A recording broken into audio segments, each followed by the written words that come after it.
Okay, everyone, we're going to call the meeting to order. To start off with, we're going to do a roll call. We'll start with Jay. Yes. What do you want to be?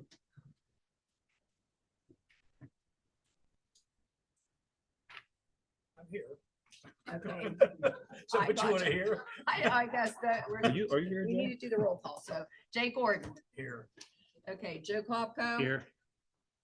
Dr. Snoke. Yes. Mr. Rumbaugh. Here. Mr. Pizzuto. Present. Okay, Paula Phyllis, that's me. I'll stand. Fine. Dennis Makel. Present. Okay, Well, I don't need that. Give that's that to everybody, me. right? Okay, all right. We stand for the Pledge of Allegiance. I pledge allegiance to the flag of the United States of America, and to the republic for which it stands, one nation, under God, indivisible, with liberty and justice for all.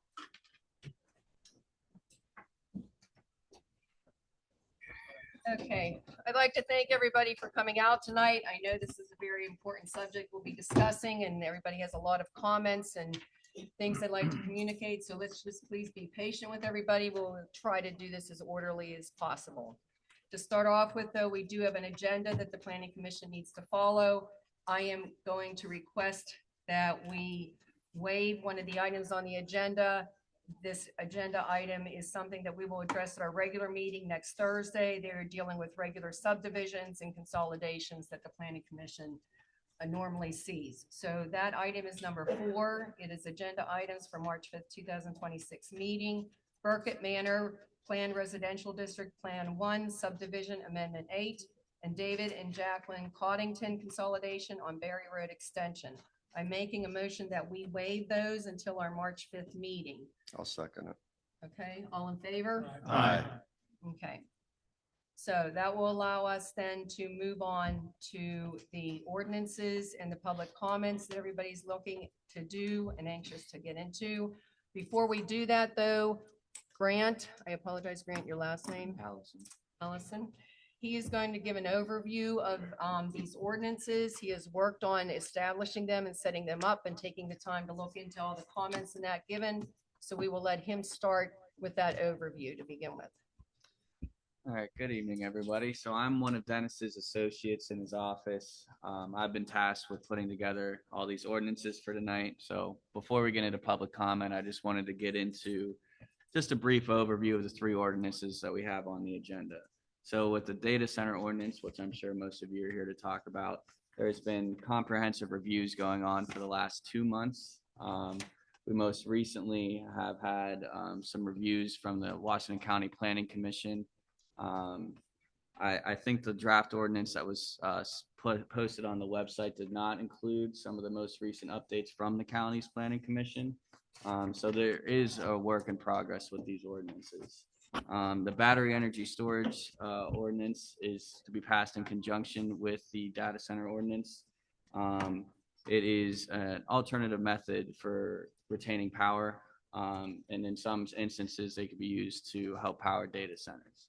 And the draft noise ordinance is for all uses in South Strabane, but it is pertinent to the data centers as there is a lot of noise concerns with them.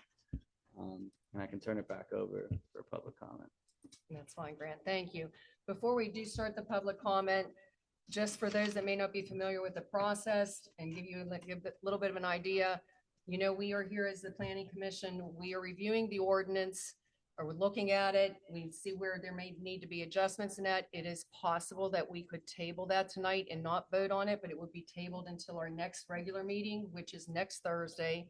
And at that time, it would be very imperative that a decision be made, because the Board of Supervisors are wanting to set up a public hearing as soon as possible. That is to be determined at this time, but it will move from us to the Board of Supervisors at their public hearing. So that would be the next place you would want to go once it passes the Planning Commission.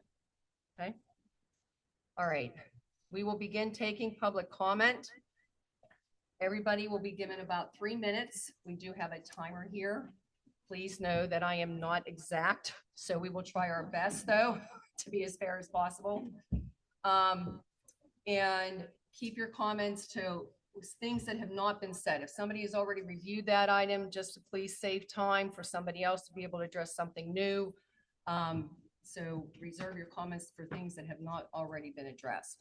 We are going to start with the list of those that have signed in. We will go down this list one by one. I will do my best to read everybody's name.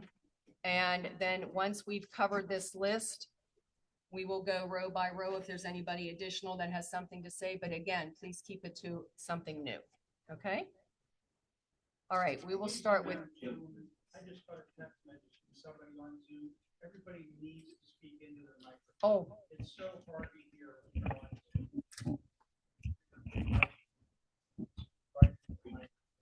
It would really help the people that are trying to listen. thanks, Jeff. Okay, sorry about that. Okay, we will start with Kristen Prezel, sorry. And then when you come to the podium, please state your address. Sure.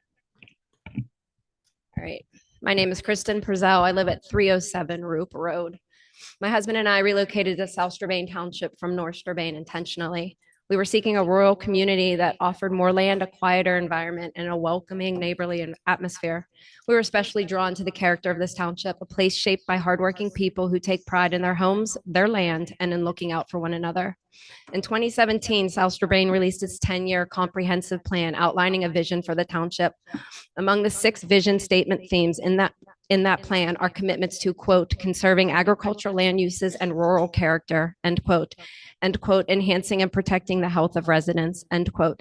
The introduction of large-scale data centers into the township would conflict with both of these objectives by altering land use patterns and potentially introducing environmental or quality of life impacts that undermine the township's stated goals. Given these concerns, I have several concerns regarding the most recent draft of the data center ordinance.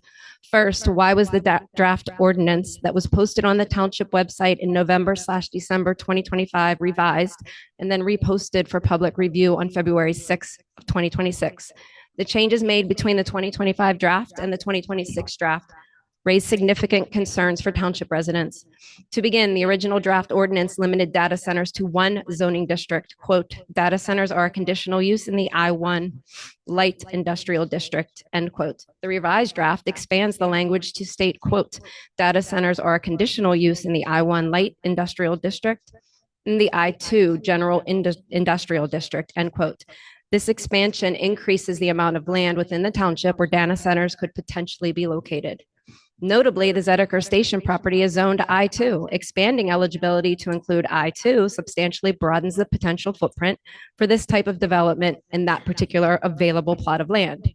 Second, the setback requirements were also modified. The original draft required that data centers, quote, uses not be closer than 1,000 feet measured radially from buildings or external equipment to any residential property, end quote. The revised draft reduces that protection. It now states that data center buildings and equipment must be set back at least 300 feet from the property line and not be closer than 850 from an occupied residence. These revisions effectively reduce the buffer between data center infrastructure and nearby properties. That is a significant change. Setbacks exist to protect us residents from potential impacts such as noise, light, visual intrusion, and other repercussions. Why were these zoning districts expanded and setback requirements reduced? These 2 changes alone substantially modify the level of protection previously proposed for township residents. I respectfully ask the board to explain the rationale behind these revisions and to consider whether they adequately protect us, the residents, and the character of this township that you are all here for. At Tuesday night supervisors meeting, it was stated 2 or 3 times that the data center draft ordinance is, quote, definitive, end quote, but never once did the supervisors mention protecting residents from the infrastructure moving in or protect the overall well-being of the township and its residents. The current data center draft ordinance is insufficient. It needs to be extremely undesirable for any possible data center interest. This can easily be done without violating any of Pennsylvania laws in regards to business opportunities. South Strabane needs a data center draft ordinance that is truly in the best interest of us, its residents. Any ordinance must include clear protections to prevent large-scale infrastructure from consuming significant portions of the township or encroaching on our residential properties. Those of us who live here have worked hard to invest in our homes and our land. I'm almost finished. We should not, because I guarantee half the people coming up behind me are going to be wanting to say the same thing, and now that I've said it, we should not face the risk of property devaluation due to inadequate planning or oversight. We chose this township for its rural character, its peace and quiet, and its quality of life. Without careful regulation, we risk replacing the serene environment. It's over. You're gonna Sorry, have to Pam. stop. Oh, it's over. Okay. Yeah. I urge the township to adopt. Thank you. Thank you. Thank you. Is there anyone that was coming after me that wants me to finish my last paragraph? No, Kristen, No, you- Kristen, no, No, you can't no. do that. You need Can't to go do that. sit down. I appreciate your comments and it's necessary, but everybody else has to be able to have a chance to say something too. Then I can speak when they're all finished, right? I will finish my words. No, No. no, if you've already spoke, No. if you've already spoken, you have one chance to speak. You have 3 minutes and that's it. There's a room full of people. We could be sitting here till 11 o'clock at night and nobody wants to be here that long, but it's important for us to hear what everybody has to say. Okay, the next person is Diane Ecker. Diane. Diane Ecker. Is this on? Okay. Yeah, Diane Ecker, Terra Drive. And I was going to speak to the change from, the I-1, I-2. But I do want to piggyback a little bit on what Kristen said, saying that it really does defy reason that we have an I-2 tract of land that is wedged between residential and agricultural areas. And once this ordinance is adopted, I strongly urge you to take a closer look at what is currently identified as I-2 to make it better align with what is already in place in the township in the form of agricultural homes and parks. I wanted to speak a little bit about the 1,000-foot setback versus 850, just pointing out that 1,000 feet really isn't that much.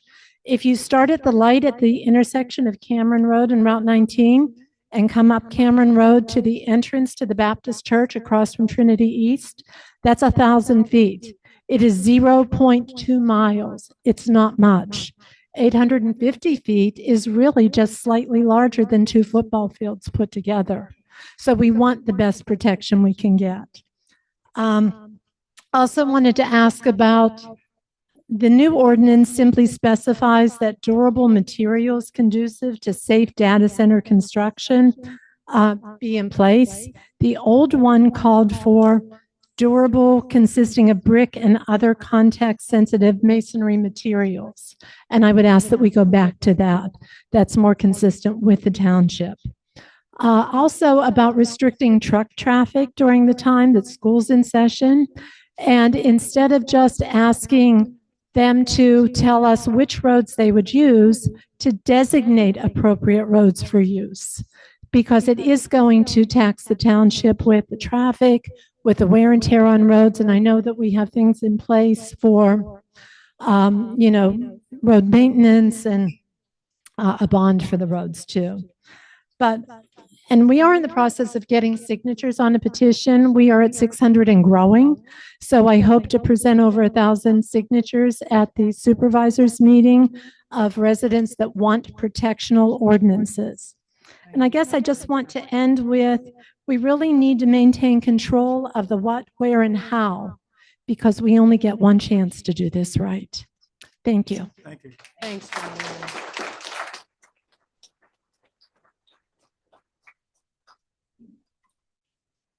Brenda Deems. You're good? Okay. Skylar Deems. You're, okay. John Cooney.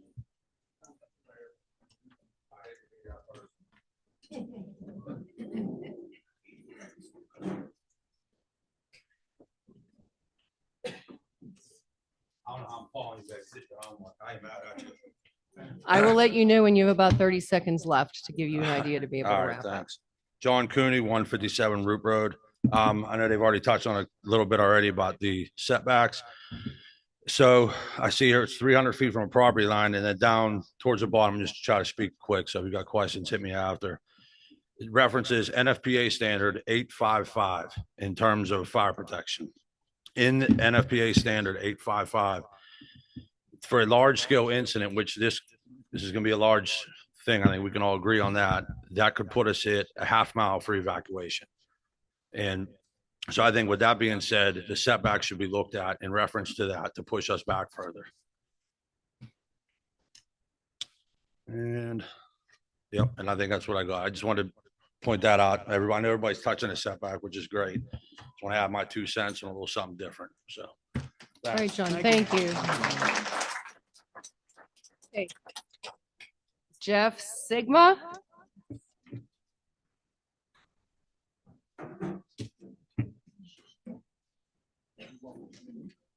Hey, remember, state your address, please.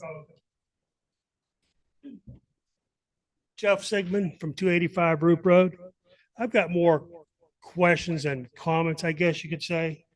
Again, with the setback, mine is more of the property line itself. Most of the people have, I wouldn't say most people, but a lot of us have, we'll say 10 acres of property. So if you're 250 feet off our property line, that's not, that's less than 90 yards. So, I mean, that's not doing us a whole lot of good. The 850 feet from a residence, I don't know how many people are actually affected by that. I mean, I don't know which houses come into play, I guess is what I'm saying, but we moved out there to use the whole property. If you're putting something over a property line 250 feet, that's not very far. Do you understand the setback is for like the company that's coming in or the data center Right. setback? They are having to set back from the property line. I believe it was 300 feet in the ordinance, but that means it's 300 feet back off of their property line away from yours if you were adjacent to them. My answer. Now, maybe I'm Am I- not or following. am I So not if understanding? If I go to the back of my property line, Yes, I'm gonna go 300 feet to what, a building? from your property line to 300 feet. Is that Well, what you? that's what I guess that's what I'm getting at. That's not very far. We utilize our whole property. I pay taxes on all my property. So if you're putting a building at 300 feet over the edge of my property, it's gonna be right there. That's my biggest concern as far as, because 850 feet from a house, I don't know how many people it affects. So I guess that's my biggest concern there. Grant, sorry, Grant, I think you probably are past it. Just, Grant, would you want to mention about his 300 feet as to how the 300 feet was arrived at? Well, so the setbacks, they were changed to be conducive with the battery energy storage setbacks. So in reducing it from 1,000 feet to 850 feet, we weren't looking to bring these closer to you. We were just trying to maximize the space that's allowed on the property.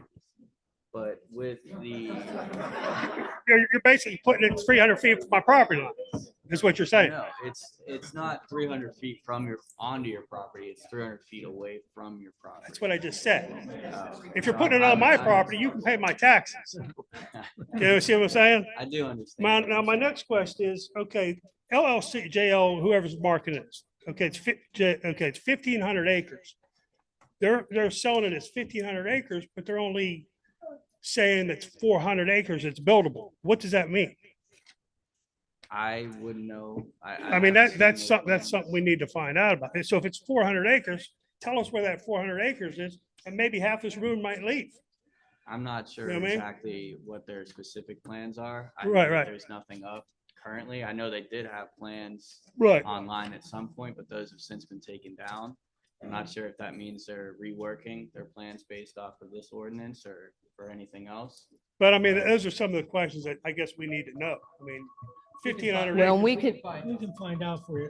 I mean, those are some of the, we're just We'll looking for answers more or less. okay, and we'll see what questions there are, and we'll Right, get see what answers we can get for you then. Okay, right, we'll need that's to really move all I on to have the for you. next All right, one. you're fine. Thanks. Okay.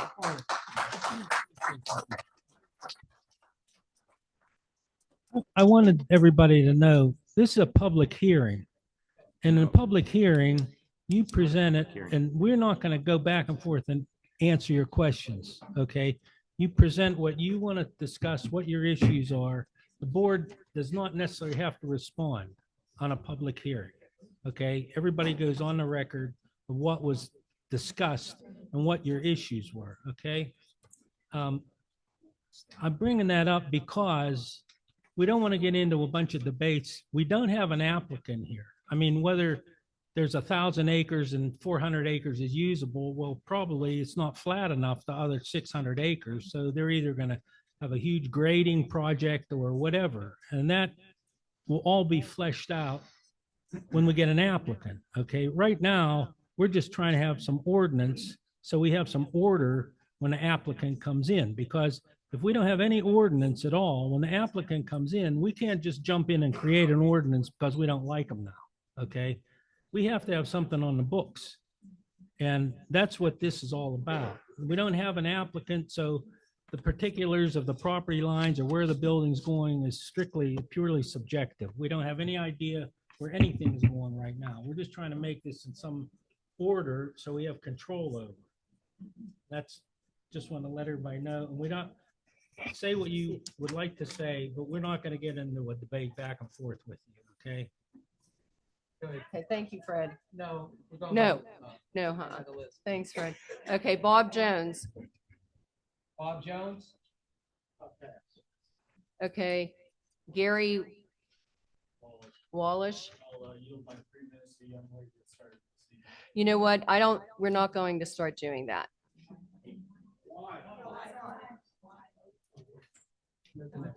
Judy Yukas. Uhas. I'm sorry, Judy Uhas. Judy Uhas?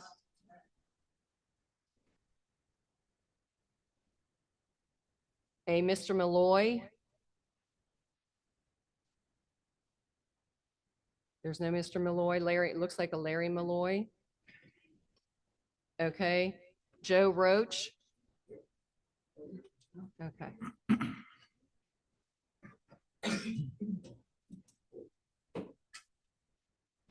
Hi, Joe Roach. I'm on Moore Street in Pancake. And I don't really have anything prepared. And as the fellow just mentioned, it's a public hearing just to say what you're feeling. And with this being thought of and thinking about just all the technology that's, just sprouting up everywhere, we have to really think about, just because we can do something, should we do something? I mean, that should have been the question before the iPhone was invented, and everything would have been a lot better. But with that being said, you got to look at where else we have data centers and what impacts they've had on their residents. I just happened to be at a party for my sister here recently, and her friend that came up from Columbus, we sat and talked at length about the data centers that surround her in Columbus and the negative impacts that it has had on their communities. From the noise to the rates going up for electric and the gas and water. Why can't we look at other places where they've already made the mistake and write something to that effect so that it doesn't happen here? I've been a lifelong resident of Pancake, left and gone, raised families and whatnot, but I'm back. And since 1962, it's been a wonderful place to live, wonderful neighbors, just a great atmosphere. I took a drive down Zettiker Station on the way here just to remind myself how beautiful it is, and counted 30 plus deer on the way. And luckily none ran out in front of me, close. But that's the whole point of why we all are here in this area and wanting to maintain our quality of life here. So let's write something where it just doesn't exist or have the possibility to exist in South Strabane Township. That's what I wanted to say. Thank you. Judy Panasic. There you go. Hey, Judy. Judy Panasic. I know most of you in here don't have any idea who I am, but I've been coming to these meetings for 20 years. And so I understand that there's a lot of confusion that's going on tonight. So I want to sort of clarify that more. You guys are covering everything. I don't need to. And when you ask about why the R1 or the I1, that was only pushed over that because of me, because before all of you were here, I was at the first meeting when it was in two districts, and I recommended it just go to I1. CNX got a hold of the information, and CNX, who is the real enemy here, are the ones that are forcing our township to make it be an I2 as well. Okay. So this board that you're all mad at, they listened to me, only me. Nobody was here fighting with me, just little old me. And they listened to my common sense and they took it. Understand this is just an advisory board. I have disagreed with them a million times over the years, but I trust these people. I've known most of them 20 years, right, Fred, Jay? Yes. These are good people. They are residents of this township. They have limitations. All they are doing here tonight is listening to you, trying to take things forward to the supervisors. They could put anything down and the supervisors could say, we hate your ideas and we're not doing it.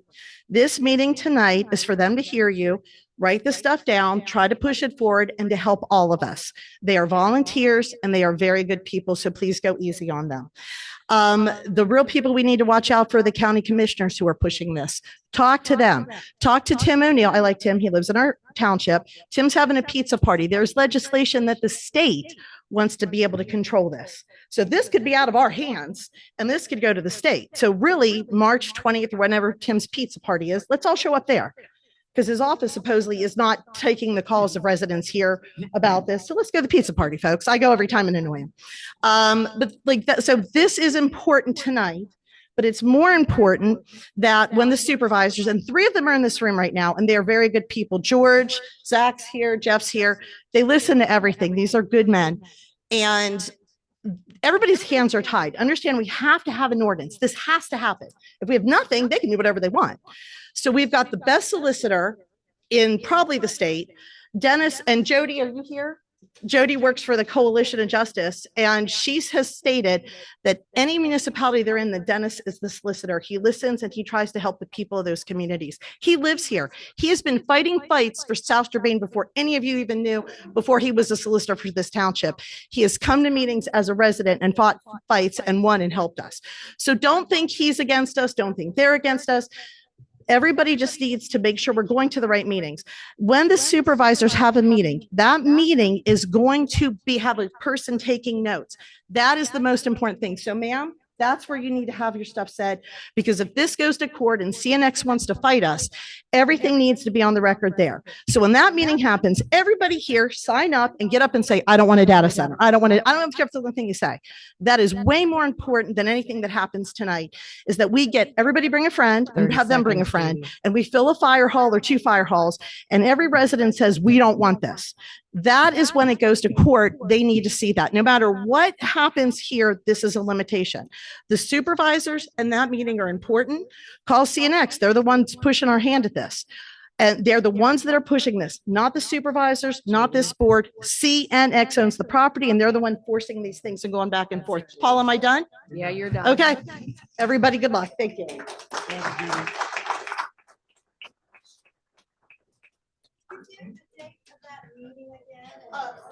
We don't, we meet the 4th Tuesday of the month.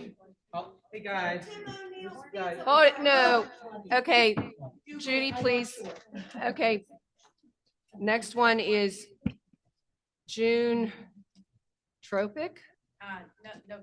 No comment. Okay. Dan Bills. Bits, I'm sorry.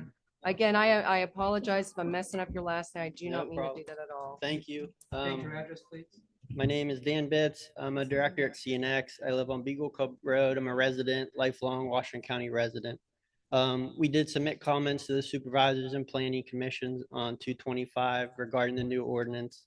I'll give a very quick summary of our highlights from that, but I don't think you need to hear that. I think the more important note. Wait, sir, you're here. We can talk to your counsel about the letter, but you have anything else to say besides that? That's fine. I do. I was just saying before you jumped on me there, Dennis, that I wanted to give a little history of CNX. I think there's a lot of misinformation. That was the more important thing tonight. But so CNX has been around this area for almost a century. and different predecessor companies. The Zediker Station property was bought for coal infrastructure and mining before we owned it. In 1992, Consol Energy bought the property under the name Lucerne Land Company. CNX Gas, who I represent now, got the property in 2017. That was when Consol and CNX separated. So we've had this property a long time. In the past 25 years, we've collaborated extensively with the county and the township on different ideas for the property. There was an I-70 interchange. There was a mixed-use development in 2006. The township came to us with a logistics terminal in 2014. So a lot of different things over the years that folks have been interested in. We've really always tried to find the best opportunity, and frankly, none of them have clicked yet. Sir, I'm sorry. I don't really mean to interrupt you, but this is dealing with the ordinance itself. It has nothing to deal with CNX, even though CNX has property there that has potential. We're dealing with the ordinance. So these are, Okay. has to be comments specific for the ordinance. I guess the The whole history of CNX is not. the in whole the gist of that was we are Yeah. not a data center company. There is no data center project. We are not planning, and we were never own and operate one. So I Thank think there you was for a lot clarifying. of That is understood. miscommunication around that, and I really wanted to hit Okay. on that today. Okay, that's good. Thank you. Yep. Okay. Thanks, everybody. Mhm. Okay, next, moving on, we have Robert Jenner. Okay. Sorry, yeah, Robert Yunker, Yunker, sorry. Babs Calland. Hello again. It's been since about 2016, 17, but I do see a lot of familiar faces, Judy and others. I do represent CNX. I do have copies of our letter that was submitted with comments. I don't know if it made it into the packet. It did come out. Yes, we somewhat did late. receive it Okay. this afternoon. I have extra copies if anybody missed them, and I know Mr. Allison as the author, I would hope a copy has been provided to you, but I will not take time to go through. It is 10 pages. It does go into great detail, but thank you for your time. Yes. Thank you. Okay, Terry Mariani.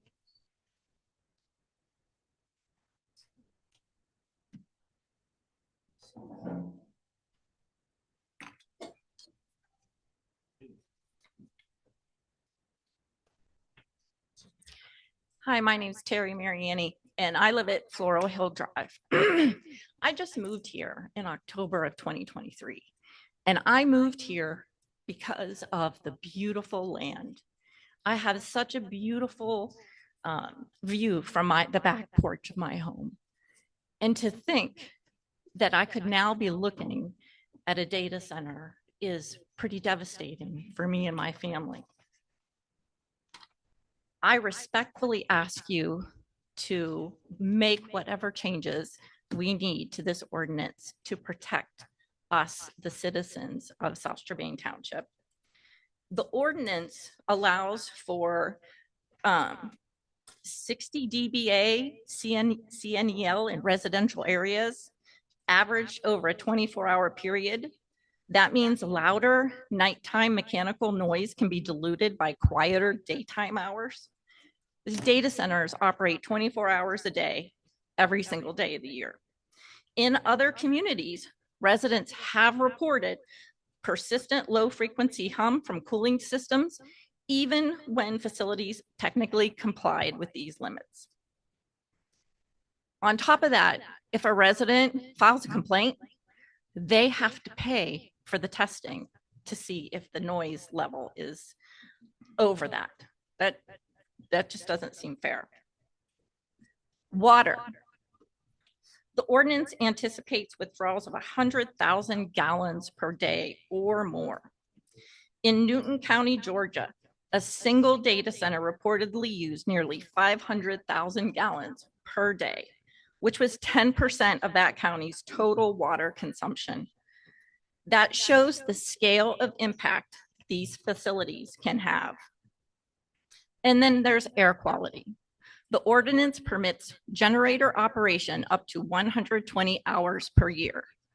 A recent report covered by NBC in Columbus, based on an analysis from Community and Environmental Defense Services, found that emissions associated with data centers, including nitrogen dioxide and fine particle pollution, were linked to increased risks of lung disease and premature death in nearby communities. Columbus, which is a major metropolitan area, is seeing documented air quality concerns tied to data center growth.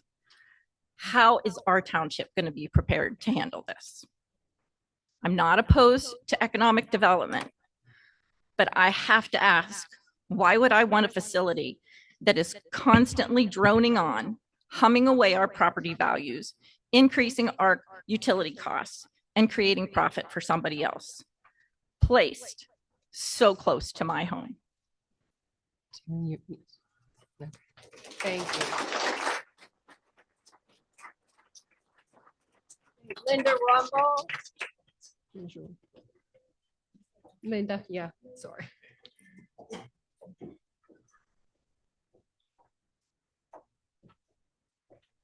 I'm like Judy, I'm at all these meetings too, so I'm really glad to see everybody here. One thing about that I just heard from CNX, they were saying that they have no intentions of putting a data center there. But if you look at the proposal with the data proposed tracker map on Pennsylvania, you can see there's a data center right on the property owned by CNX. It's available to anybody who wants to see it. I think it's PA map, data tracker map, you can, something like that. But if you look it up, you'll see that there's an actual data center proposed for property on CNX. And another thing I wanted to talk about, the gentleman that said maybe, they talked about buildable, 400 acres buildable. He said half the people here would leave. Well, I would hope you wouldn't leave. I would hope you would stay just because it's not going to be adjacent to your property, that you would stay for your neighbors. I mean, that was upsetting to hear you would leave, half the people would leave if it wasn't going to be next to them. That was all I had to say about that. But then the noise ordinance, I'm talking about something totally different now, but the noise ordinance 245-181G, they have they're exempting them and they're allowing them to work from 7 a.m. to 9 p.m. for construction or maintenance. That's too long. For one thing, for the sanity of the residents there and the safety of the workers who are on heavy equipment. I mean, working someone from 7 a.m. to 9 p.m. hearing constant construction, that needs to be taken out of the ordinance. I wish you would consider that and maybe change it to 7 a.m. to 6 p.m. And also, that was on page 6. On page 5 of the ordinance, it's 245.181E, no grandfathering. Why are we going to grandfather businesses into that? If there's a level for noise ordinance, it needs to be for every business in here, not just for the new ones. And then one more thing about the battery energy storage system on page 12, which is 245-171C. Once again, about the setback, only 300 feet, 850 feet from a house. It should be, I'd like you to consider putting in 1,000 feet from any property line, whether or not there's a residence on it or not, because like the gentleman said, I pay taxes on all 17 acres that I have, and I would really like to be able to use it all and not worry about something being 300 feet from my house. So I would like you to consider that. And then on page 13 of the battery energy system, 245-171C, do we have a dark sky friendly lighting solution ordinance? I know it's wrote in there for the data center, but I'm not sure there is an ordinance of that. If I could speak, Madam Chairman. Don't take my time away from me then. Hold on, I'm pausing. You have 48 Okay. seconds. No, I think I was talking with Grant in my office earlier this day, and also Mr. Poole. I think our last zoning ordinance was done in 2006 or 2007. I think it needs to be updated because I think it's almost 19 years old. The dark sky I think we have to do a whole zoning ordinance. It has to be updated because a lot of the complaints that I'm getting from CNX's attorney is that we don't do this elsewhere. But I live up there on Camden Road, just up the hill. And I don't want to see the sky lit up like it's already lit up all the time. Come to my house. Come to my house. I came. I can trump you, trust me. I'm going to recommend to the board that we update our zoning ordinance to make it more modern for the community. I live here also, so I agree with you. Okay? I mean, we need to take the grandfathering out. It should be for everyone. Leave your notes to your husband. I already did. Okay, go ahead. All right, my time back up again, okay? Yes, you have 46 seconds or 48 seconds. Sorry. Oh, okay. I just wanted to talk about the BESS. They go hand in hand with the data centers. But there hasn't been much outcry in the community given to those. These facilities store lithium batteries, and when they catch on fire, it's extremely difficult to put those fires out. The EPA said that they release harmful gases, including hydrogen cyanide. These chemicals leak into the ground and contaminate the soil and the water. Any type of exposure that you get from those will cause oxygen deprivation and death within a few minutes of breathing that in. So having anything with the BESS is just as much about as problem as the data center. I know in California, Oregon, Kansas, New York, and Massachusetts, some of these townships and counties have put a hold on allowing any data centers. Thank you.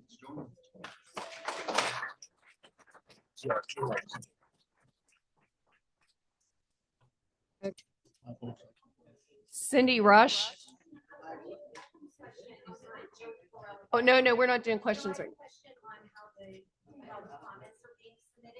Because I believe I heard Mr. Junker say that he submitted a 10-page comment on the ordinance. And if he did that, that needs to be read out loud for everyone to hear. Because everyone here is standing up, giving their opinions on the ordinance. And if CNX and Mr. Junker submitted their comments, it should be read now. It would take too long. I can send you a copy of it. But okay, just let me talk. What it is, we drafted the ordinance. And the ordinance, just for the records of people here, the one gentleman said about looking elsewhere, we did look elsewhere. And we drafted something that's pretty unique. In fact, the Washington County Planning Commission gave it like a thumbs up to my discussions with them. But the letter, I'm not going to read it because it just we're taking comments today. We can enter that letter into evidence during the public hearing, but we're just taking public comment right now. Sorry about that. Thank you. All right, moving on. Cindy Rush. You pass. Okay, Carl Skurpak. Jim Shargets. My wife and I have Okay. Mabel Shargets. That's who you're right. Gotcha. Okay.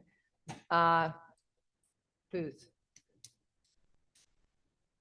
Mr. Booth.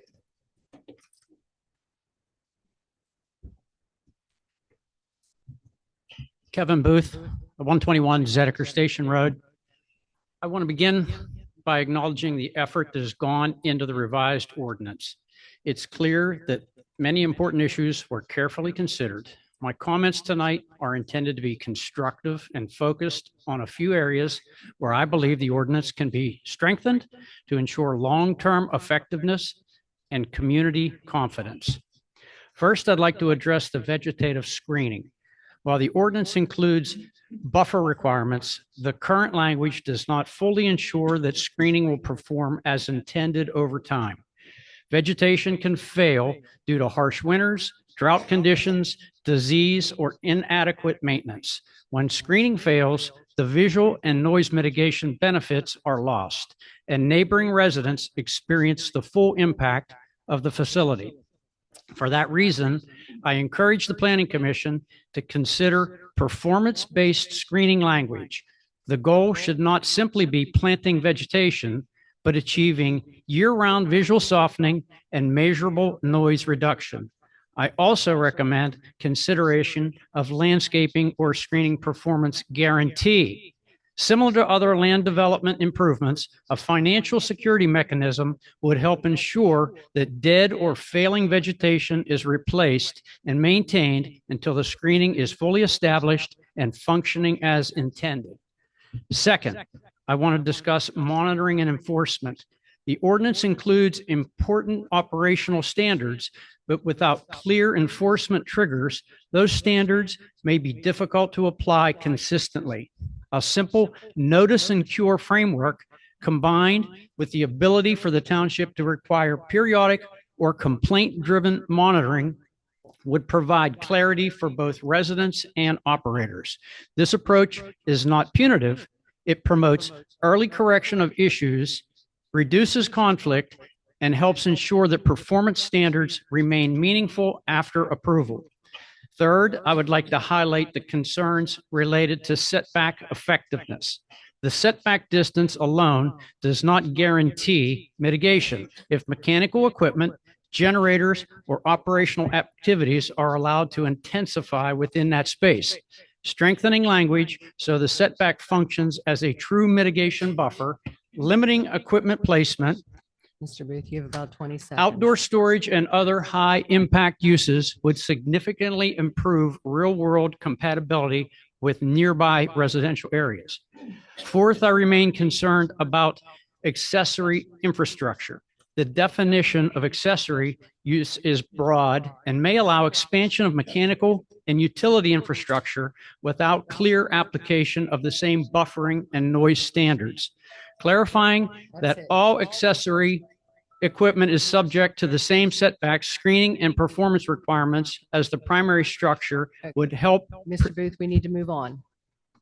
Okay, Thank you. Thank you. For- A lot- many I have good a points. copy for everybody, 7 copies, and I have Okay. the printed suggestions for insertion and the location where I think they should be inserted. Okay, thank you.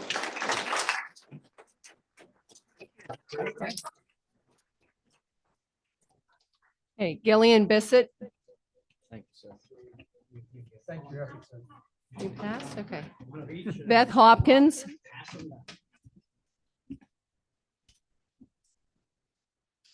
Thank you. Hi, Beth Hopkins, 359 Quarry Road. I, like a lot of people here, want the best for South Strabane. I think we all do. I think you all do. I appreciate all your efforts you have done so far and are going to continue to do. We bought a house here in 2020. We've lived here for 40 plus years. We looked around at house building, different areas where we wanted to be. We want to be in South Strabane because it's rural, it's beautiful, it's got the animals. And hopefully we can keep it that way. And I'm sitting here in agreement with what everybody said. I won't go through the same thing to not repeat, but I'm looking at this sign behind us. And what will it look like 10 years from now? Will it be this? Or will it be lights and noise? So that's all I have to say. Thank you. Thank you.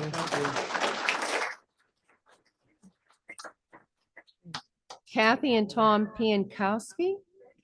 Oh, yay. Okay.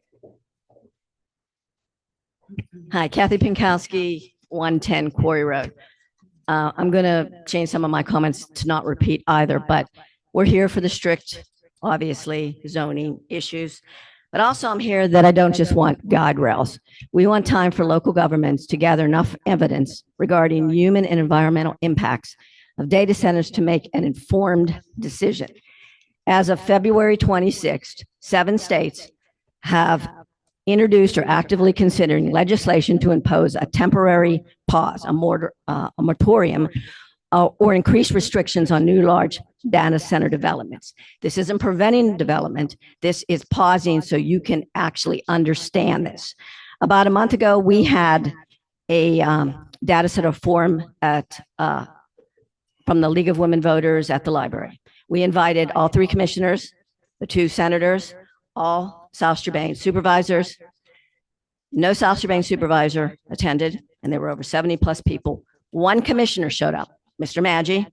Mr. Makel, you did a wonderful job. No senators. Everybody there said that sure is very telling. Everybody that says to us that it is not possible to stop or delay a data center from coming, local opposition has successfully blocked or delayed 64 billion in projects. And they include exactly what we're doing here. Community opposition, attending planning meetings, demanding environmental studies, and lobbying officials to pass stricter zoning regulations, moratoriums, or noise ordinances. Our data center campus honestly does not belong in our community. Our community is for families and nature, not industrial. Data centers growth should enhance our community, not overpower. To all the officials that are elected, of all the supervisors that are attending here, I just want to say, remember, the constituents, the residents here elected you, and we elected you to serve and protect. And that's what we expect. Thank you. Thank you.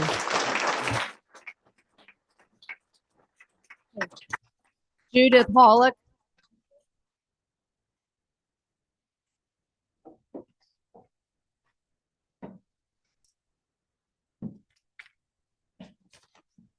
Yes, I live at 144 East Point Drive. I just wanted to say about the school bus traffic, that there was nothing about restricting it. I thought instead of that, you could restrict the roads that the trucks use. If they use 519, there's very little school bus traffic there. It's at the end of the township. And, you know, we all want to protect our children. Also, I want to make sure you're probably aware, but you should do an environmental study. The watershed we have is not our watershed. It's shared with the tri-state. And if we compromise the water in West Virginia, it goes West Virginia, then they can sue us. Okay, thank you, Judith. Hey, Cynthia Rossi.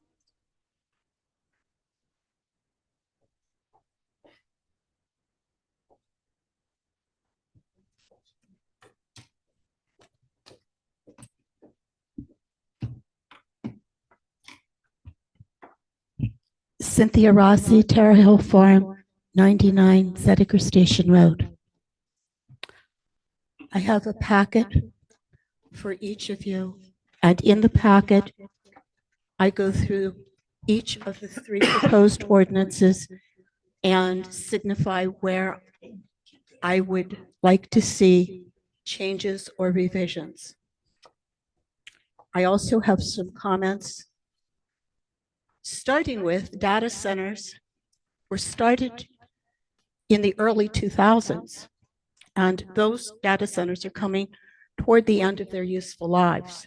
Therefore, the 20-year life cycle might be used to project future condition and usefulness of anything in the township. However, prior to construction, there needs to be complete remediation of the previous site uses, and that would be, of course, mining and some gas well remediation. Although the mining has been extensive in the proposed area, there has been extensive subsidence. And over the room and pillar workings, as Consul said, when they were so eager to tout longwall as superior, room and pillar eventually fails. The data center fires are increasing in concern worldwide. An article on the JLL website, and I went to the JLL website, which is the entity marketing this property, to see what they were really saying to potential buyers, etc. And they said on the site, will data centers spark tighter safety rules? Recent data center fires raise serious concerns about the adequacy of current fire safety measures. An article dated 9/25/25 from a Columbus, Ohio newspaper entitled "First Responders Are Being Overwhelmed by Data Center Fires" is worth reading. In Jerome Township, Ohio, 84 emergencies have been recorded at 2 Amazon data centers. Specialized training and equipment are required for these farms, and the proposed ordinances do deal with that. However, it seems that these data center sites must definitely be located in areas where residents and structures cannot be impacted by data center fires. And the 30 operators seconds, and Cynthia. 30 seconds. oh, okay. Also on the site, they talk about restricting these from floodplains near train tracks and various chemical facilities. And this site is near train tracks carrying plastic compounds that are combustible through that whole area.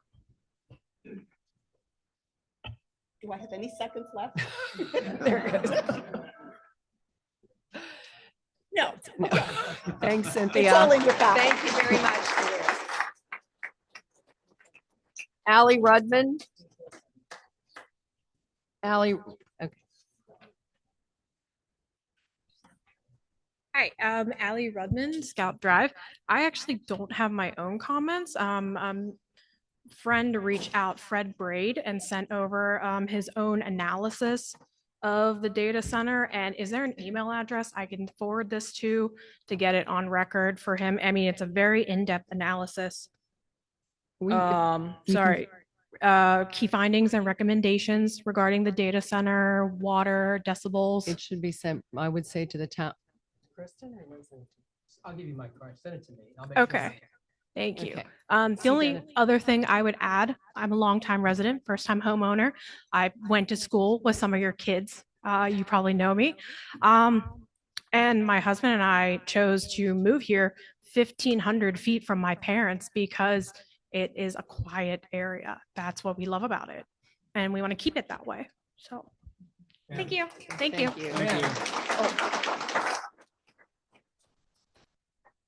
Send it to that. Okay. Michael Shimko.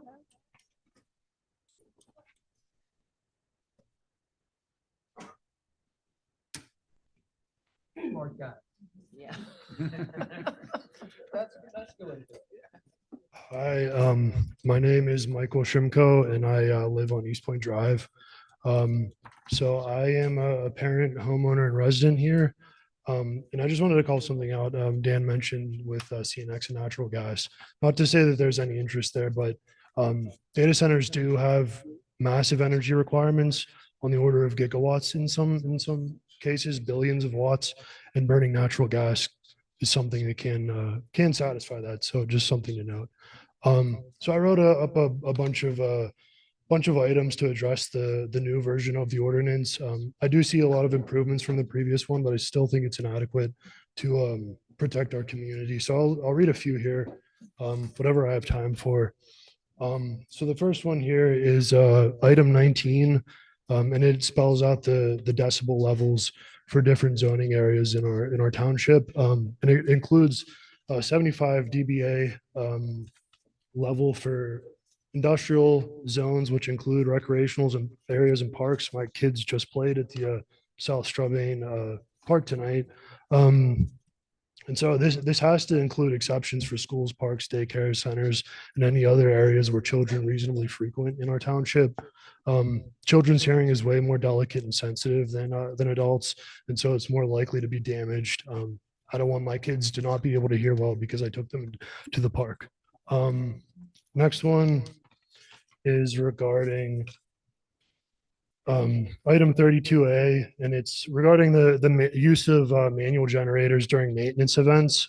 This has to include all normal and extraordinary operation, not only maintenance, and it has to include mobile generators. There are allegations with XAI using mobile generators to circumvent clean air acts in Memphis, Tennessee, causing undue burden to the community there, and I don't want to see that happen here.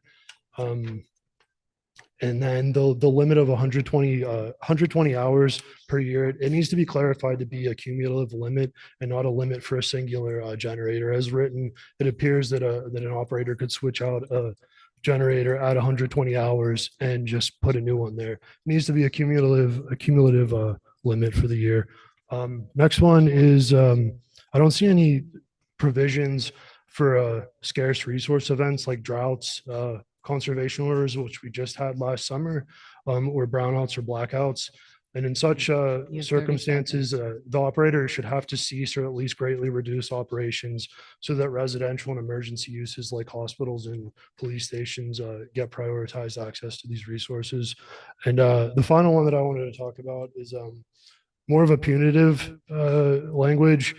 I think that repeated violations or violations that pose significant risk to life and or health, including but not limited to false reporting, sustained pollution and or noise limit violations should result in the revocation of the operator's conditional use permit and obligatory decommissioning activities. Okay, thank you very much, Michael. Thank you for the submission. Rory Rusika.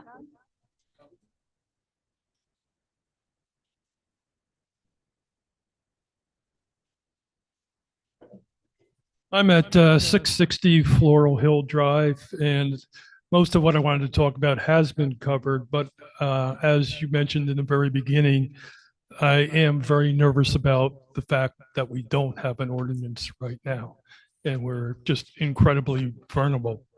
But I did want to talk just for a second about the noise issues. You know, I probably heard water always wins. Well, noise always wins. And noise travels further in humid air than it does in dry air. So when the noise levels are being measured, when an engineer submits a report, that has to be done different times of day because temperature is going to affect it. It has to be done in different humidity conditions and different wind conditions because somebody could have a property, and this applies to me with Route 70. Sometimes I can sit in my backyard and not hear it. Other times I'm trying to run because I think I'm about to be run over by an 18-wheeler. It really makes a huge, huge difference. And in the case of data centers, like HVAC equipment, produces noise at low frequencies. And low frequencies are much more difficult to attenuate than high frequencies. They will penetrate a lot of building materials. They are long waves, and they can penetrate.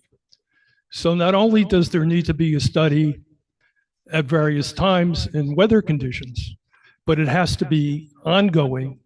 It can't just be when this thing is built, as more equipment is added or additional buildings or weather conditions are changing.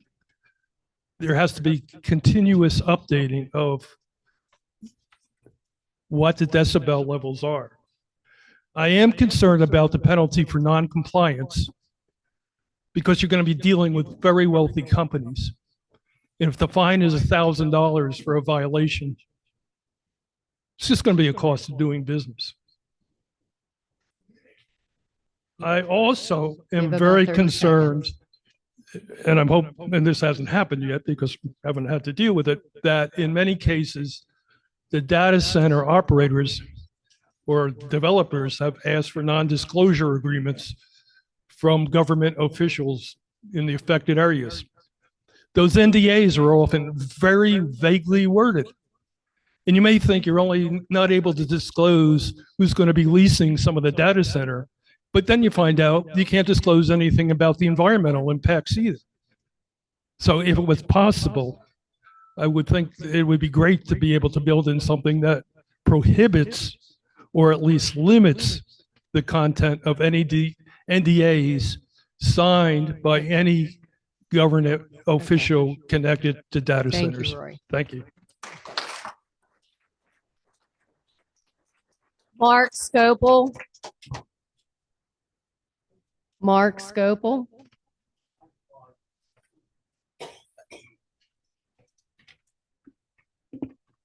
Lisa Howrott.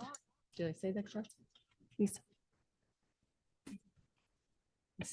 Lisa Harrott, and I'm a resident at 87 Green Crescent Drive. We've been residents here for about 13 years. I've been a resident in Washington County for 50 plus years, not to give away my age, but practically all my life.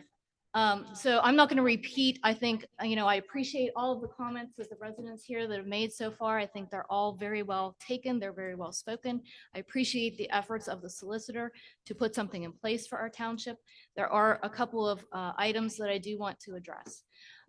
As to the comment that CNX won't own a data center, while that might be true, that doesn't mean they won't sell it to someone who will put a data center on the property. So being an attorney by day, I choose my words very carefully and I listen to people's words very carefully. To counsel who's here from Babs Callan, if you are willing to provide me with a copy of that letter with your comments that you've submitted, I would appreciate receiving a copy of that and I can speak to you after the meeting. Thank you. As to some of the other comments, and again, I'm not going to repeat what everybody else has already talked about, but to the resident who talked about places who have turned away data centers or made it so difficult that they just decided to go elsewhere. That has happened in many instances. It's happened in Chesapeake, Virginia, where the council there voted no to the data center. I understand the need to have an ordinance in place, and I appreciate those efforts. As far as what we're talking about with the energy capacity, one of the problems has been that they consume so much power that in Virginia, for example, the state's main utility company, Dominion, had to contract to build 40 gigawatts of new energy capacity for the new centers.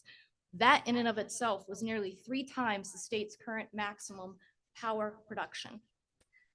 I don't know if anyone here has reviewed the reports that have come out of Morrow County, Oregon, but they linked dangerous levels of nitrates in the county's water supply to the presence of an Amazon data center there. The report alleged that the data center's immense water demands made nitrogen seep into the area's underground water supply faster than it could be filtered out, which led to miscarriages, rare cancers, and other health implications. And so I think, as another resident had mentioned, we also need to talk about what the health impacts are going to be on our residents. 30 seconds. Thank you. Also in Matthews, North Carolina, they were able to successfully have a grassroots effort to prevent the data centers from coming in.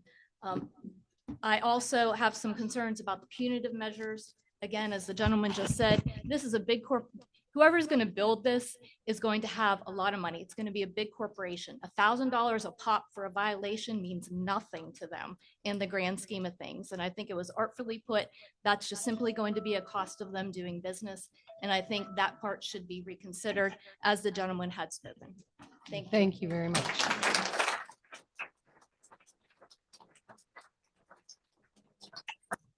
Next, James, no. Okay. Ashley Martin. She to leave? Okay. Jocelyn Libertor.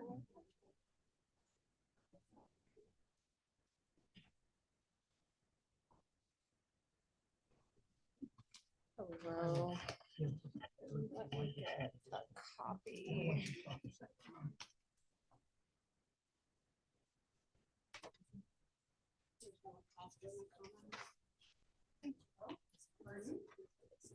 Oh, yeah, sorry. Okay, nope, I'm gonna say them too.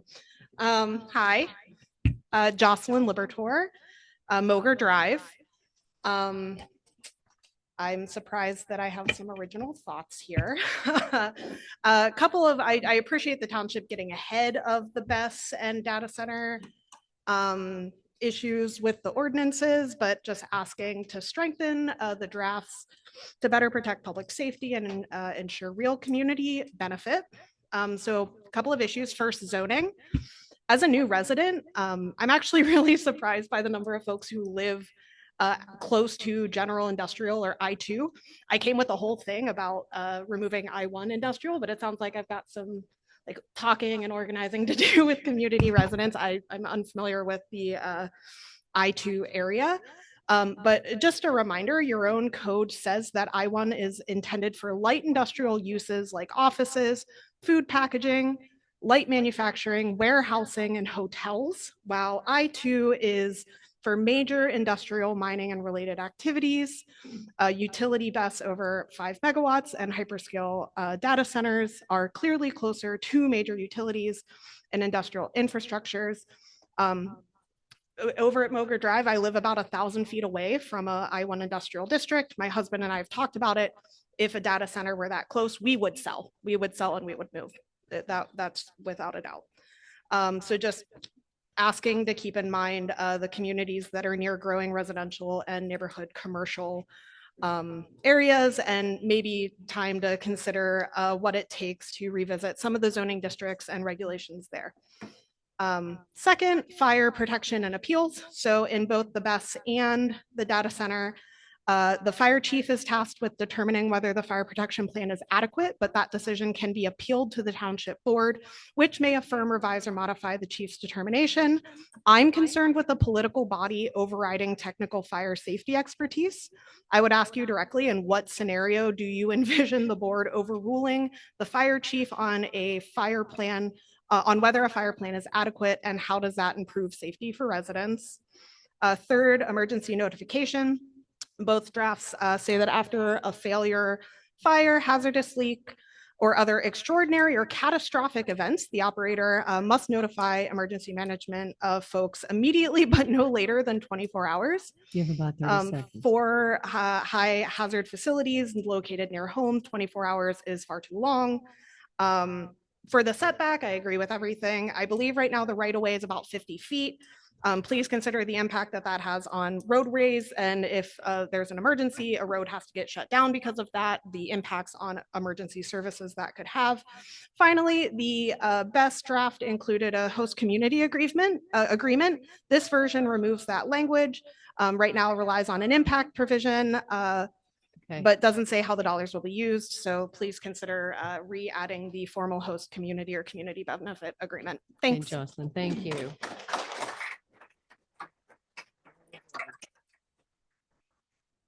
Geraldine Biancan. Biancaneef. Is there a Geraldine? Looks like no. Okay, that's the last person that had signed up to say something.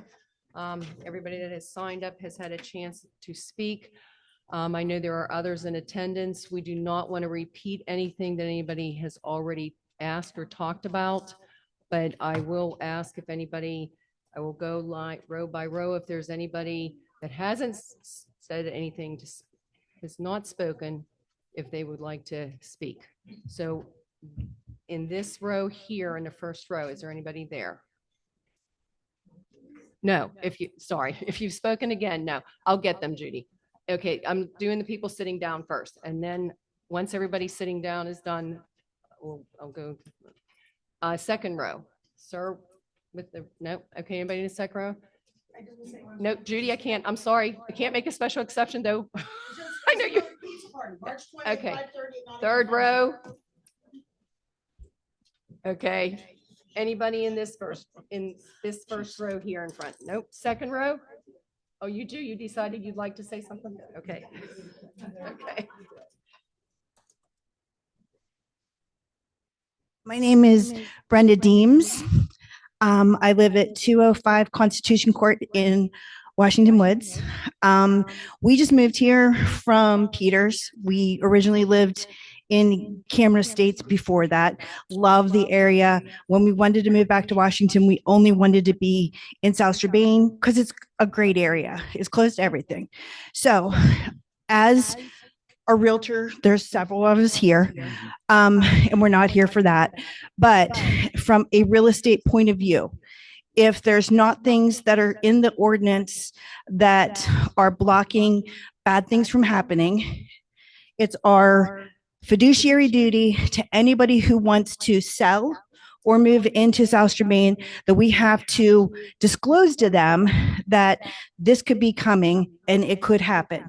If we do not disclose it and they move here and find out that we knew, it's in our contracts, it says that we have to disclose anything that we might be aware of. If we do not disclose it, they can come back after us, sue the homeowner, sue everybody. So everybody's talking about, well, I'll move. If it's not in the ordinance, then nobody's protected. Okay. Okay, that's it. Thanks very much. Okay, next row behind them. State your name and address.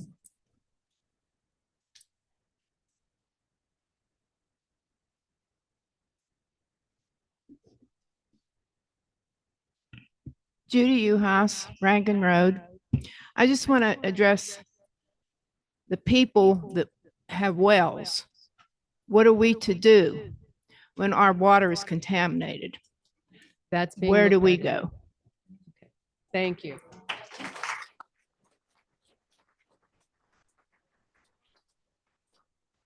Okay, anybody else in the second row? Okay, third row. Okay, over here sitting down.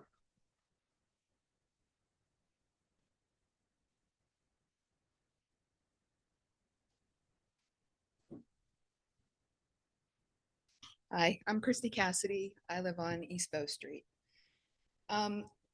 My comments are similar to others, but in a little bit more detail. So my main concerns are the low frequency noise, the automatic enforcement for non-compliance, utility usage and management, and fiscal impact. So in regards to the noise, we've all talked about the low pitched hum and the concern there. There are other noise decibel levels that you can monitor from. We have dBA in this ordinance, but there is DBC. So it seems like we should explore putting something in for the low pitched hum. And also to reiterate the CNEL as an average. So it would be great to have something that's at least focused on,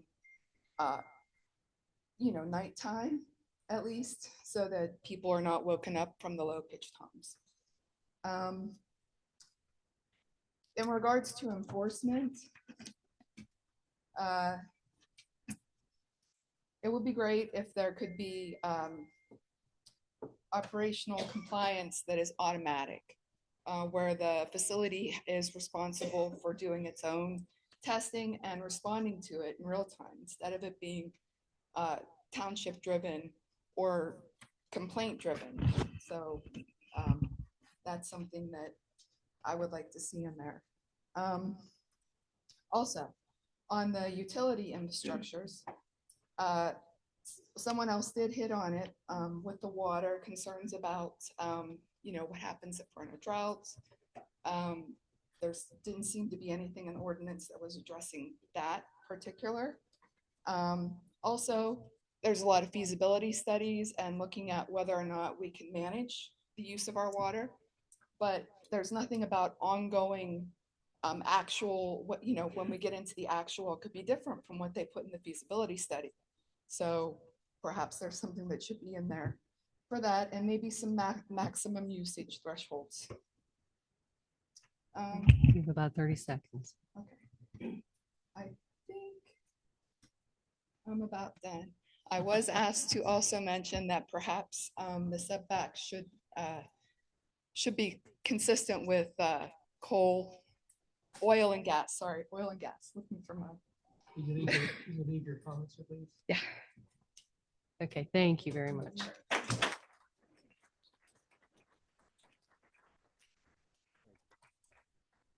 Anyone else sitting over here? Okay.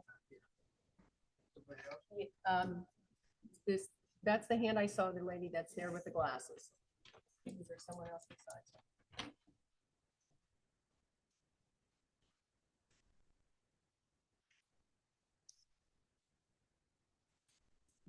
Kara McCullough, 600 Flora Hill Drive. I'll be quick. I think that someone mentioned that this is to set something in place for if or when data centers come in so that we are prepared. This feels like we are preparing for data centers to come in and do whatever they want. It does not feel as though we're creating protections for ourselves, but rather to allow them to expand how they want. Secondly, I think that if there is a data center on the Zediker station, one of the things that really needs to be thought about is the park that would be directly next to it. Is it community park? You will see kids, you will see, old people, you'll see everyone there walking their dogs. There's a soccer field there. It is a public area that is well loved, and it would basically be destroyed by the kind of thing that is being proposed here. That's all. Thank you.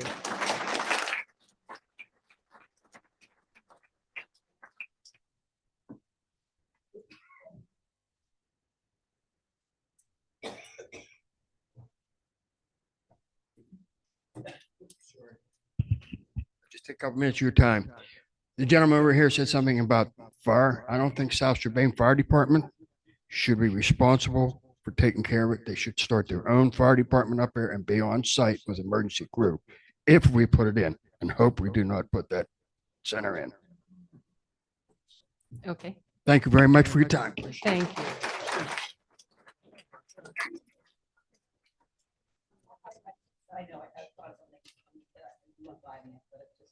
You have not spoken yet. No, I didn't. Please speak. Please speak. Okay, good. So your name, but I'm not going back over everybody again, just so we know. Because Okay, we we're kind jumping of, over here my now. name is Kathy Smith. I live at 1920 East Bow Street at the bottom of the hill there. So my question, because it was brought up, I'm not talking about the ordinance, but I'm a pharmacist and I know a lot about what are these chemicals you're talking about. So my question is, it was brought up before, we're talking about our water, we're talking about our electricity. But my question to everybody is, what happens to the water that they use? Where is that going? Is that going into our groundwater? Where's it go? That's what I want to know. Where's the water they're using go? And what's in the water that they're using? What's in it? Is it water soluble? Is it fat soluble? Is it insoluble? Does it just lay there? What happens, right? We have to think about the next step, not just what's now. And I appreciate everybody here. I really appreciate all you up there sitting there. I appreciate us having this meeting. I am so impressed with everybody here. Your minds are amazing. So I hope you all take this, and I hope our supervisors listen to this, because the impact of what's going on is amazing. And I know some of the people here know who I am because I walk that darn road every day of my life, right? I walk with my 2 dogs, so some of you see me. And I'll tell you, the setbacks for all the people that own property, shame on anybody. They think that's a normal setback, because it isn't. Okay, but God bless you all, and I appreciate everybody here. Yep. Thank you. Along the wall.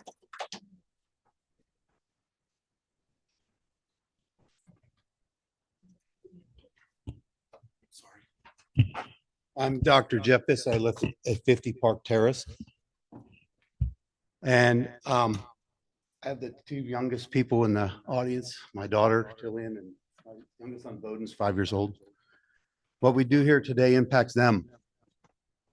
What we do here today and what we discuss today and the decisions we make is going to impact them.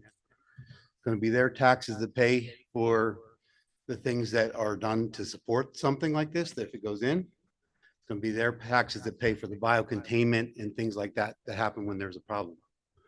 My son likes to fish and catch creek chubs and fart around in streams. My daughters like to geocache and be in the woods and environment. And what kind of impact are we going to have on them? We're talking about batteries, generators, things like that. As this lady said, lots of chemicals, cadmium, zinc, lead, manganese, cobalt, you name it. Lots of things that are done and lots of water being generated. An ordinance needs to have full biocontainment in it. The companies need to be responsible completely for their own biocontainment. They need to have at least a quarterly review. And if they're found in violation of that biocontainment, a full shutdown until they can prove in writing and in action that it can be taken care of. They also need to be financially and fiscally responsible for any biocontainment, any disasters, anything that happens, much like what they said here. And that doesn't need to be put on the taxpayers now or in the future. That's all I have to say. Thank you.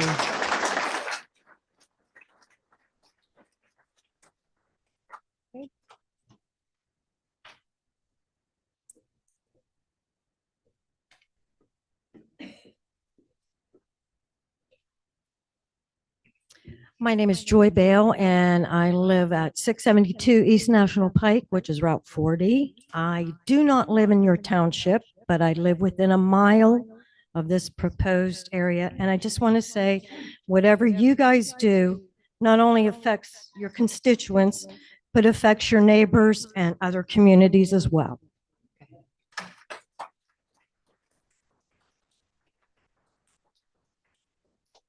Anybody else?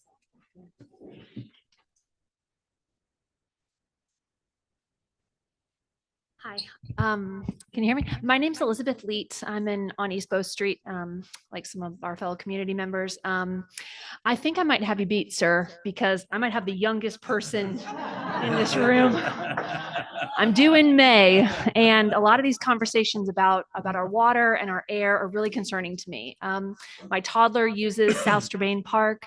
We go there as a family and we love it. And I plan to take my baby there when he's old enough. And those spaces are sacred to our community, and our children are our future, and they're our hopes and our dreams. And I think we all want to protect them. So I hope that you'll take that into consideration when you are adapting this ordinance. Thank you. Thanks.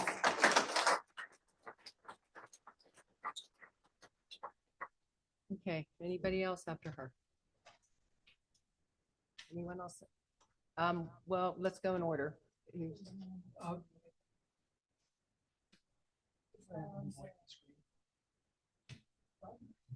Excuse me. Thank you.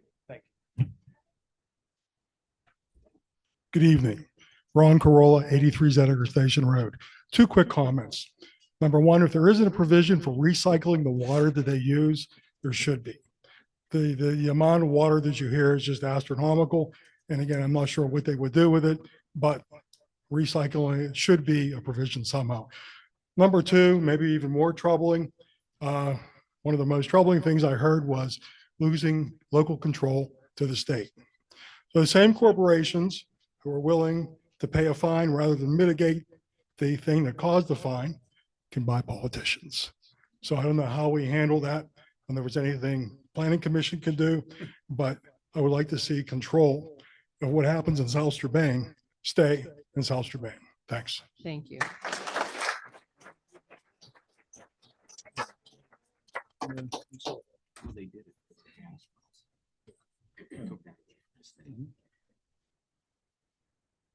Hi, I'm Lois Bauer Bjornson, and I live in East National Pike as well. So this is going to affect me. My children played in the park since they were younger. They're older now. They've had practices and things like that there. I am with the Clean Air Council out of Philadelphia, so I know an awful lot about air pollution and what this can do to our communities. Right now, I had to split my time between two meetings. There's a meeting going on in Smithton, New Stanton area, about the power lines that are going to be. People are going to be land is going to be taken by eminent domain because it's going to end up at the data center in Greene County. So this is an issue that people should be concerned with here in this facility, or I mean in this township as well. And also that data center is going to take 18 million gallons of water a day. That's an insane amount of water, right? And it is going to be discharged directly into your river and your groundwater, full of heavy metals, toxins, and all kinds of things, not to mention the air pollution. And the air pollution is going to come because the feedstock for the data centers is going to come from oil and gas, which is going to increase fracking up to 800 more wells in our area to feed the data centers. So this is not just one thing that's happening that's going to harm everybody. There's a lot more things that are going on. I have a lot of studies that I can send you, from the Ohio River Valley Institute regarding what's happening and all over the place. Also, as far as the non-disclosures, that's happening in Louisiana already, where they're making officials sign non-disclosures so that no one can know what's happening. And there also is the bill, woman mentioned the bill in Harrisburg that's going on, I forget the number, to really put strong regulations on data centers. So everyone in this room should contact their elected officials and tell them that you want that. I think that started to move on Monday. I'm not sure if Jody and Lisa know that, but as we work together, but that is definitely moving. And the thing is your zoning. If you do not have zoning, they are scouting people that don't have zoning, and they want to put this right here next to you before you know what's happening. So thank you.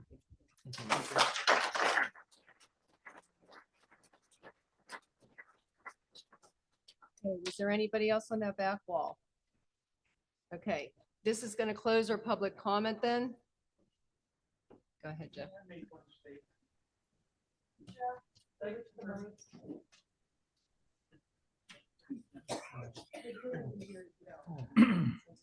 Are people on Zoom allowed to speak? Yes. Okay. This is important, but what's more important is when we do end up having the public hearing, There will be a stenographer there. That will be the permanent record. That's what counts. Because who knows where this could go down the road.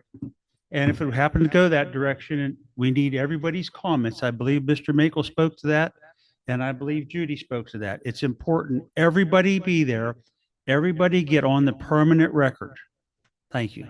Thanks, Jeff. Okay, that's okay. Okay. Mr. Pizzuto would like to say something. I'd like to tell everybody, this sounds cliche, but it's not, is to write your congressman, your U.S. congressman, your state senators. I worked personally with Congressman Murtha for a number of years with Army Corps of Engineers, and they don't get mail. Very rarely. They may get a little more emails now, but very rarely get mail. So when they get a load of mail from 200 people, they look at it and they ask some questions about it, and things get done, whether it's a Democrat or Republican. Believe me, that they don't look at that when they get a big load of mail. And when you hit them with a lot of mail, they will get off their ass and do something. Okay, so don't forget that. Everybody that had comments, they should go write their congressman. That's a joke, write your congressman. But they do look at it when they get a big load of mail. The second thing is we hear a lot of people concerned about water. Well, for many years, I was in charge of all the permits on the river. Okay, U.S. Steel for 125 years at the Clairton work, or at the Edgar Thompson Works in Braddock, has a permit to withdraw 400 million gallons a day from the Mon River. They've been doing that for 125 years. And you know how much that takes off of the Mon River? About a half inch. Okay. So there's a lot of things out here that are using a lot more water than people realize. And I'm not saying there's ways to treat it and everything else as disposal and what have you, but there are some big time consumers. The city of Pittsburgh, they withdraw almost 400 million gallons a day out of the Allegheny River. So just keep that in perspective, because we hear big numbers and there's a lot more bigger numbers out there. So just remember that. Thank you, Fred. Okay, what we're going to do is we will move on to where. Somebody on Zoom wanted to add some comments. Yeah, my name is Tammy Smutney. I'm on Zoom. Am I permitted to speak? Sorry,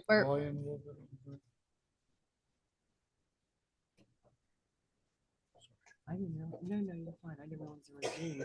I didn't know.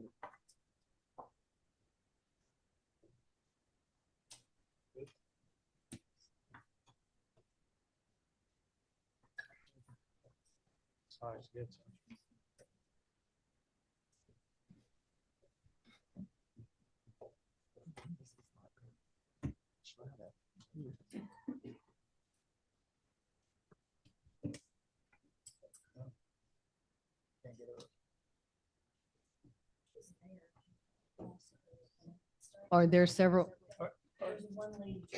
Oh, just one lady? Okay, can she hear me okay? Yes, can you hear me? Yes, I can hear you now, ma'am. Yes. Could you please state your name and address? And you have 3 minutes. Okay, thank you so much. My name is Tammy Smutney. I live in the city of Washington. I appreciate the chance to speak, even though I don't live in your township. I do believe, I'm sorry. I can't hear. Are you able to speak up anymore? We're having it's hard to hear what you're having to say. Okay, can you hear me now better? Yes. A little bit, yeah. Okay, just a few comments on the ordinance. I concur about the requiring conservation of water during drought periods. The second item, during catastrophic events like an area-wide power outage, a data center should not be placed equal to a hospital in terms of restoration of power. Pledges by data centers to build their own power stations is not legally binding, therefore do not anticipate them doing this. Please address this in the ordinance. Thank you. The next one, consider mandating timelines to require lithium-ion battery replacement. Old batteries have risks such as thermal runaway. The reason I mention this is I saw a red flag on JLL's website. It says, from a business perspective, companies must balance the risk and expenditure. Well, there's no risk for us living here. The next one on section 40B regarding e-waste, consider language such as the data center shall use a certified e-waste recycling facility in the state where the tech company is headquartered, both for interim retired equipment and equipment retired as a result of full decommission. The facility might be owned by a REIT, but in that instance, the primary lessor should be the state that receives the e-waste. Pennsylvania should not be a dumping ground for big tech e-waste. The next one, strengthen clauses that create loopholes where possible. Phrases like modern technology are subjective. It's been my experience that contractors take advantage of that. Next, do you need extra security requirements for batteries considering the risk they pose? I just mentioned that because of the thermal runaway and the danger to the local community. Next, consider a requirement for the data center to provide HEPA filtration units for the homes next to the data center, as well as updates to filters for these units. This is important for people with asthma or breathing impairments like COPD or ALS. Also consider what are the evacuation protocols for special needs citizens in the event that diesel engines make it impossible to reside in their homes, as well as reimburse the costs for these evacuations. And last, I guess this would be if you give them tax incentives, make requirements like 75% local labor and real labor, not a shell corporation with outsiders doing the work. This was only, I assume you could only enforce this if you provide tax incentives. Okay. That's all I have. Thank you. Thank you, ma'am. Okay, is there anybody else on Zoom? Is that it? Yeah. Okay, all right, we're gonna move on with the agenda. The planning commission will now discuss their concerns or have any questions they have, any comments. Anybody here on the board have anything they wish to say? Any questions, Jim? What I have a bunch of notes. I'm going to get them to Dennis tomorrow. I'll type them up because you won't be able to read my notes. I have a lot of just a lot of corrected notes and things and some collaborations that I'd like you to consider. And the other thing is I want to reiterate what Mr. Pizzuto said. As was stated earlier, Tim O'Neill lives in this township and he's a state legislator. I would suggest that if you are really interested in trying to limit or dissuade the developers from doing this, that you write to the people in the state. There is a consideration right now for the state to place a moratorium on future data centers in the state. And as much pressure as you could bring to those people, maybe they can do something that would give everybody more time to consider this and to find out, to do more fact finding. And I'd just like to, is the final thing I'd like to say is that I really appreciate all the efforts that everybody's made here tonight. There's been a lot of research done. I've had my eyes open to a couple of things that I thought I knew a lot about this. But yeah, you folks have really done a great job of researching and bringing some other information to my attention. Thank you. I'll agree with Joe on that. Definitely. Any comments on this? I have a few questions, Dennis, if I can. As far as the water, it does mention water recycled or treated.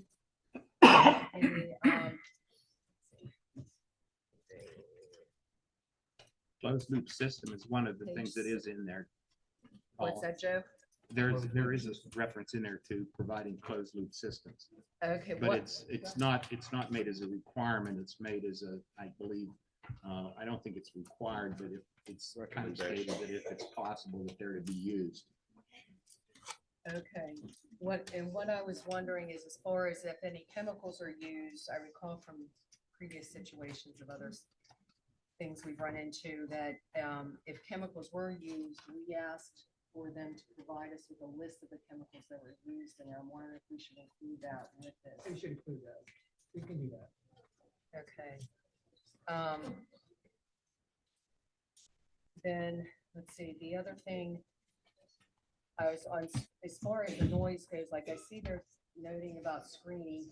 Right. And I'm wondering, I know there's reasons for using certain wording the way it's used, but I'm wondering if it needs to be further described as sound prohibitive, because we're We not. could, because we did put that, and we did put that screening, so it should be for noise. That, and I'm reading that, and I'm reading it's placed in the direction to prevent noise, but then it's not, I think of sound walls with the bells, and I'm thinking this is not.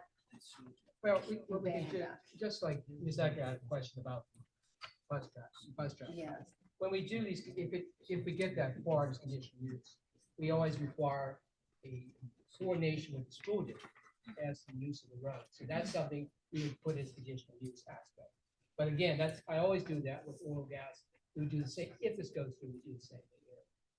Okay, it's one of the things, NDAs, we don't allow those in Pennsylvania because any agreement that's signed by the board must be approved at a public meeting, and it's subject to the right to, so we can't do NDAs here. This will be wrong. Okay. Then also I know the planning commission mentioned about defining sensitive receptors. And I did that this afternoon. I talked to Grant. There's a definition going to be sensitive receptors. Okay, so what is kind of an example of a sensitive receptor? Can you give just a one kind of thing, or is it just? It's a catch-all term. isn't it? Correct. Okay, that's fine. We'll get that. That's fine.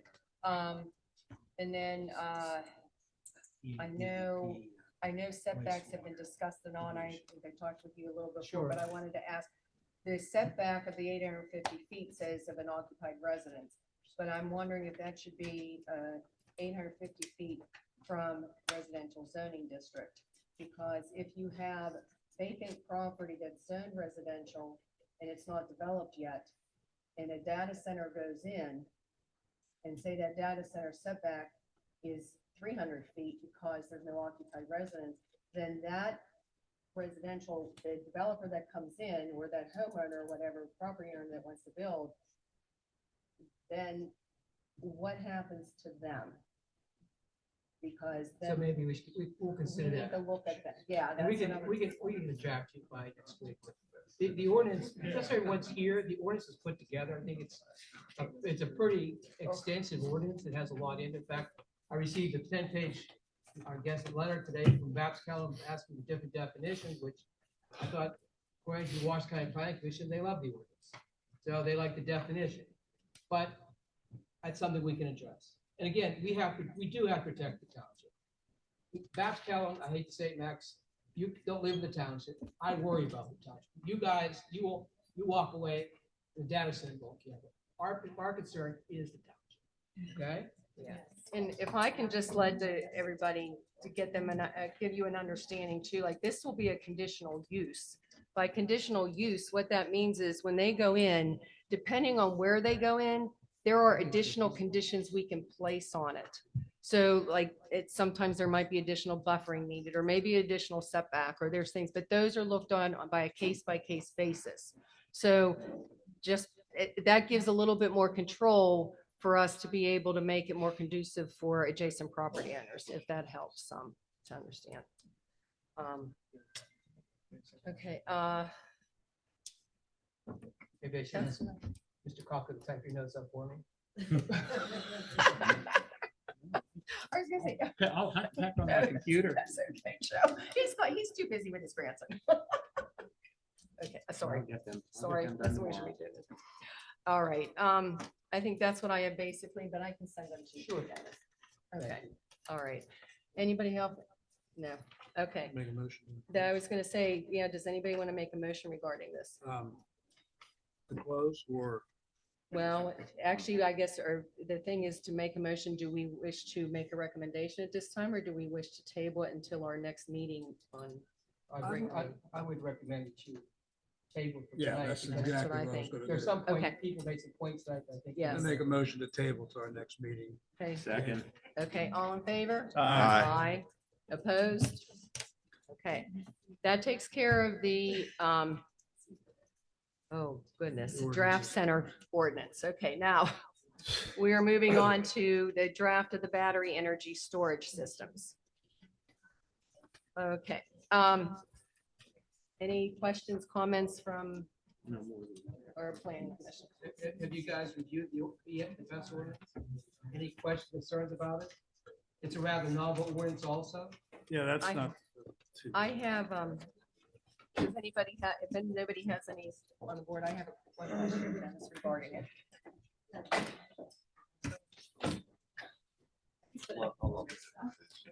Okay, as far as those battery centers, there's some different restrictions. I did not see anything about any additional buffering mentioned regarding that. Sometimes we throw in additional buffering. Is there a need for that? Was that considered? I think we should consider that. Yeah, it can be used in a lot of areas like that. It's similar. A lot of battery energy storage comes with solar facilities as well, and they always have buffering as well. So I know there's buffering in the solar ordinance that we already passed, but it'd probably be a good idea to add it to that one as well. Okay. We can add it. Shall we table that? Table Okay. Shall we table that? that also. Okay. Yes. All right. Would anybody like to make a I'll make a motion? motion. I'm sorry. I'll make a motion to table the battery storage. Second. Okay. Okay, all in favor? Aye. Opposed? All right, and then moving on to the noise ordinance. Does anybody have any questions regarding that? My only question is with regard to what Dennis and I talked about earlier with regard to Vibration. vibration attenuation. I talked to Grant about that after our last meeting. It's something we're still looking into, but the noise ordinance is rather novel. In fact, in the letter from Babs County, they said there's only 2 ordinances like it, or there's only one of the ones like it, it's Union Township. It's a more, and TJ, you helped draft that ordinance in Union Township with Grant. Can you explain that to the public how that works? Do you want to start or you want me? Well, just in essence, the figures that are used, the CNEL, that's the continuous noise equivalency level. It's essentially a 24-hour average of noise on a property. What you do is you take a noise receptor, you place it at the property line, and then throughout a 24-hour period, it registers the noise, the highs, the lows, and it takes into account all the different factors. I mean, if there's planes going overhead, if there's lots of traffic, it ends up getting an average over a 24-hour period. Now, in doing research in relation to noise ordinances, this seemed to be the most comprehensive across the board. In working with TJ and also some supervisors at Union, one of them happened to be a sound engineer who recommended this. So for the noise ordinance itself, it would be for all uses across, not just data centers or oil and gas. It'd be available for any other district or use that is out there. But like I said, it is very comprehensive in how it factors in all the different adverse effects that might happen across a 24-hour period. Excuse me, what about running equipment from 7 a.m. to 9 p.m.? That's a long time when they're doing maintenance. I think that was just on the maintenance provision. I mean, I made a note of your suggestion of 7 p.m. to, or 7 a.m. to 6 p.m. Well, You know, maybe- that's something that we can consider as I well. think that's dangerous to have somebody on equipment for that long a period of time. And it's not fair to people who work. We have a lot of people in this township that. Well, they'll look at that. What we can do, we can restrict it to that time. Plus, a lot of places when I get involved with these constructions, they don't do it on Sundays, they don't do it on national holidays and so forth. We can make sure that's added to the concern. I understand your concern. 9 p.m. is way too late to be running equipment. Not for your husband.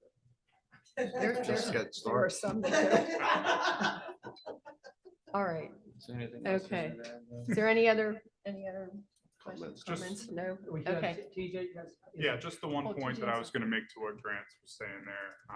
A lot of noise ordinances across the state are difficult to enforce.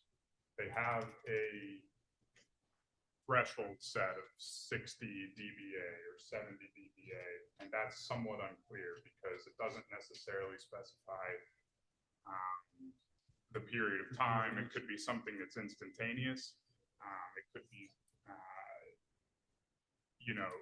measured at a certain place on the property, at the house, or at the property line. It doesn't, a lot of ordinances are somewhat vague in regards to those enforcement measures. And this ordinance that we've put together tries to add some specificity to the type of device that's used to record the noise, the location that it's recorded at, the time period, and it just helps to improve some of the enforcement abilities of the ordinance. So I just wanted to point that out because I think that's an important thing for everybody to consider as we look at this. And A lot of ordinances are tough to enforce. And we do have Noise this in related. Union Township. That's the first place we adopted, so.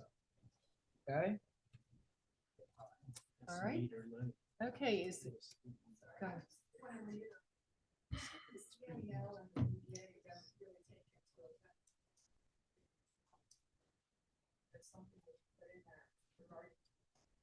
We can Yeah, look into that. I made a note of that too. It's a good point.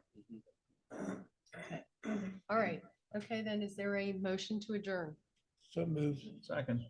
Okay, all in favor? Aye. Everybody, thank you very much for coming out.